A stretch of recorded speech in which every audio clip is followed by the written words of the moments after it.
আজ মধ্যরাত থেকে শুরু হচ্ছে হজ যাত্রা। আর প্রথম দিনের ফ্লাইট উদ্বোধন করতে আশকোনা হজ ক্যাম্পে আসবেন প্রধানমন্ত্রী তারেক রহমান। হজ যাত্রীদের সবশেষ প্রস্তুতি এবং খবরাখবর জানবো আমরা সরাসরি। আমাদের সহকর্মী সিফাত শাহরিয়ার এই মুহূর্তে আছেন, তিনি সেখানে। সিফাত শাহরিয়ার, একটু জানতে চাচ্ছি যে হজ ক্যাম্প সহ এবং বিমানবন্দরে যেখানে তারেক রহমান বা প্রধানমন্ত্রী যাবেন উদ্বোধন করতে, সার্বিক প্রস্তুতি কেমন দেখছেন, কি অবস্থা সেখানে? আগে থেকে এসব জায়গাতে সরকারের ব্যবস্থাপনা আমরা দেখেছি, তবে আজকে আরো বেশি জোরদার করা হয়েছে, যেহেতু প্রধানমন্ত্রী আসবেন এখানে পরিদর্শন করতে।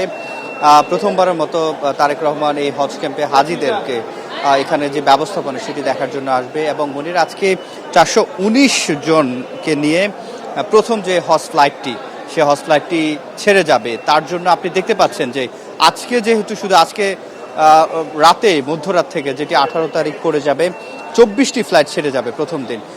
এখানে যাদের শুরুর দিকের ফ্লাইট রয়েছে তারা ইতিমধ্যে দেখতে পাচ্ছেন একেবারে যে তোড়জোড়, যেটি ব্যাগ গোছানো থেকে শুরু করে তাদের যে পোশাক পরিচ্ছদ সব কিছু তারা তৈরি করছেন এবং তাদের নির্দিষ্ট জায়গায় তারা অবস্থান নিচ্ছেন। এবং এখানে যেহেতু কাফেলা করে যাচ্ছে, সেক্ষেত্রে প্রত্যেকটা কাফেলার যারা রয়েছেন তারা এক জায়গায় অবস্থান নিচ্ছেন। এবং এবছর আপনি জানেন যে ৭৮,৫০০ মুসল্লি হজ পালনের জন্য নিবন্ধন করেছেন।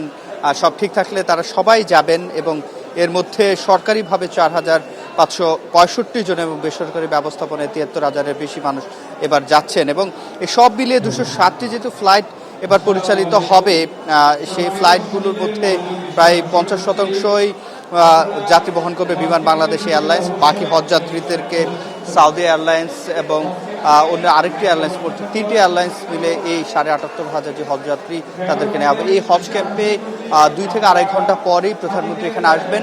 তিনি এখানে পরিদর্শন করবেন, ব্যবস্থাপনা দেখবেন। তারপরে তিনি যে প্রথম যে ফ্লাইটটি, যেটি রাত 12টা 20 মিনিটে ছেড়ে যাওয়ার কথা মক্কার উদ্দেশ্যে, তিনি 11:30টার দিকে সে প্রথম ফ্লাইটটি উদ্বোধন করবেন। এবং সে প্রথম ফ্লাইটে যারা হজ যাত্রী তারা ইতিমধ্যে হজ ক্যাম্প ছেড়ে গেছেন এবং তারা বিমানবন্দরে অবস্থান করছেন। তো এই ছিল আমার কাছে হজ ক্যাম্প থেকে সবশেষ।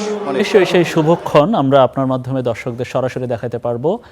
সিফাত শাহরিয়ার, অনেক ধন্যবাদ আপনাকে।